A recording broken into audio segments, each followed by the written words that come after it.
Good morning mga kaibigan. Salamat sa pag-support sa ating munting page at salamat din sa 1.3 followers. So, ayun na nga, umagang-umaga nga at walang gagawin. Kaya naisipan ko munang pumunta ng bukid. Anyway, bago ang lahat, huwag nating kalimutan nating tagline.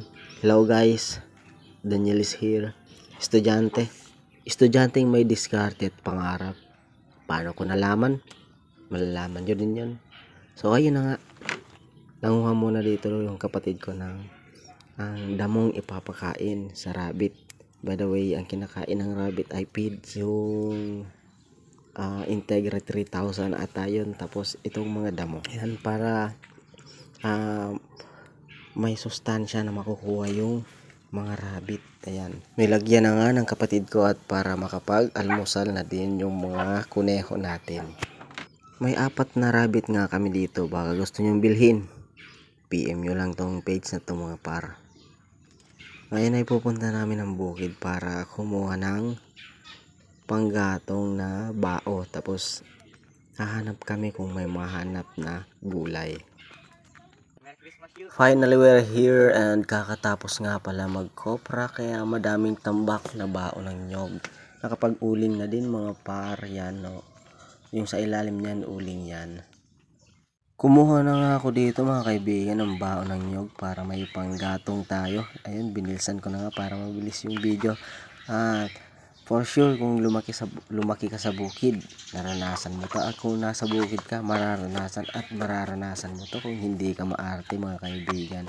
Ayan, pinuno ko na nga para madaming mailagay ng bao sa sako. Ayan. Dito nga nagkukopra guys. Dito isinasalang yung mga nabiyak na nyog.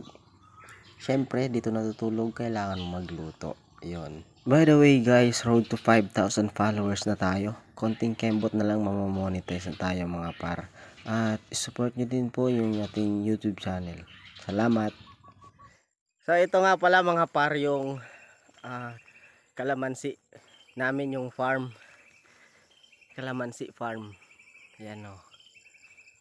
Medyo matataas na sila. Okay na rin. Nagbubunga na rin.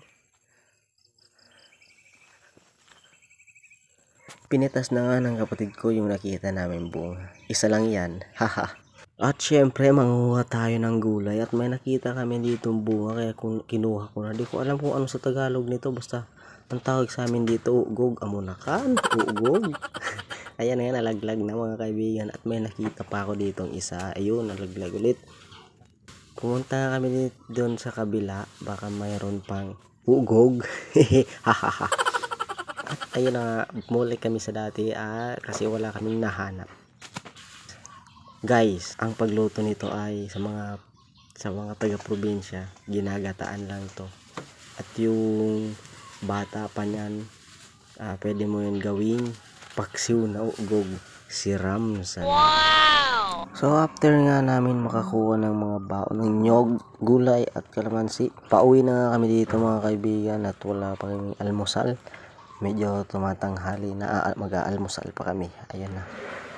At ikat na lang natin, video na lang natin kapag malapit na. Haha, ang bilis natin mga kaibigan. Medyo nabibigatan na ako dito kasi medyo malayo yung bukid natin. I mean yung pinagtataniman. Nakarating na kami dito at nagpapahinga muna ako dito mga kaibigan. Nakakapagod kasi puro paahon yung daanan mga para. At yun lang mga kaibigan for today's video, and kita-kita tayo sa susunod na video. Bye!